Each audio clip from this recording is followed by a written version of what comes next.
बातमी संभाजीनगरात नाही येते। संभाजीनगरच्या उल्कानगरीत बिबट्यानं धुमाकूळ घातलाय। 90 जणांची टीम आता बिबट्याचा शोध घेतेय। परिसरातील पोदार शाळेला त्यासाठी सुट्टी जाहीर करण्यात आली आहे। बिबट्याचा संभाजीनगरातील सर्वात मोठ्या मॉलमध्ये देखील वावर दिसून आलाय। त्यामुळे हा बिबट्या थेट मॉलमध्ये शिरल्याचा आता पाहायला मिळतंय।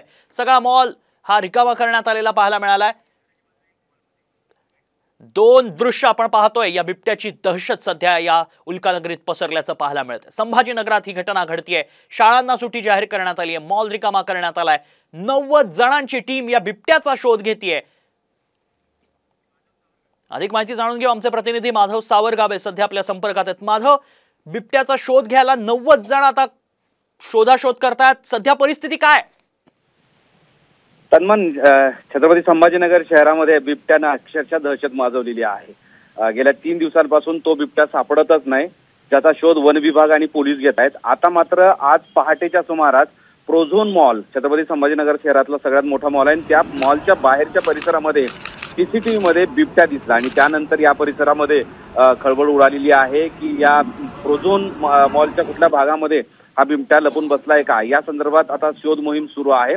आता तू सांगितल्याप्रमाणे जवळ 90 लोक जे वन विभाग आहेत, स्थानिक पोलीस आहेत आणि विशेष म्हणजे जुन्नर आणि नाशिकवरून एक टीम मागवण्यात आलेली आहे, बोलवण्यात आली आहे। ती सुद्धा या बिबट्याचा शोध घेत आहे। वेगवेगळ्या ठिकाणी सापळे रचण्यात आले आहेत। त्या सापळ्यामध्ये बिबट्या अडकेल अशी सगळ्यांना आशा होती, मात्र ती अजून आशा पूर्ण झालेली नाही आणि त्या दृष्टीने तपास सुरू आहे की लवकरात लवकर हा बिबट्या जेरबंद केला जावा। कारण शहरातल्या वेगवेगळ्या भागामध्ये जवळपास 6 किलोमीटरचं अंतर गेल्या 3-4 दिवसामध्ये हा बिबट्या फिरत असल्याचं दिसून आलेलं आहे।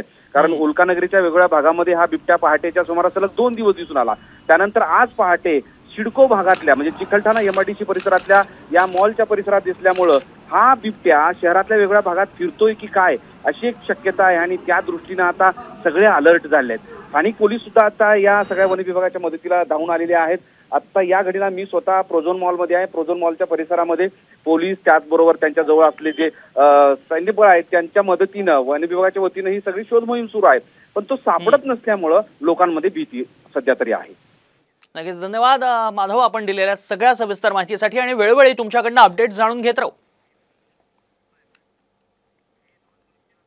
आपण ही दोन दृश्य पाहतोय। या मॉलमध्येच बिबट्या शिरल्याचं पाहायला मिळालं होतं, त्यानंतर मॉल रिकामा करण्यात आलाय। आताची एक्सक्लुसिव्ह दृश्य आपण साम टीव्हीवर पाहतोय।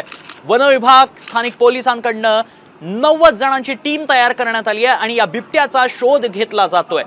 नागरी वस्तीत हा बिबट्या आलेला आहे। एवढंच नव्हे तर मॉलमध्ये हा बिबट्या शिरल्याचं पाहायला मिळालंय। अनेक दुकानं, अनेक लोक या मॉलमध्ये खरेदीसाठी येत असतात आणि याच मॉलमध्ये सध्या बिबट्या आल्याचं पाहायला मिळालंय।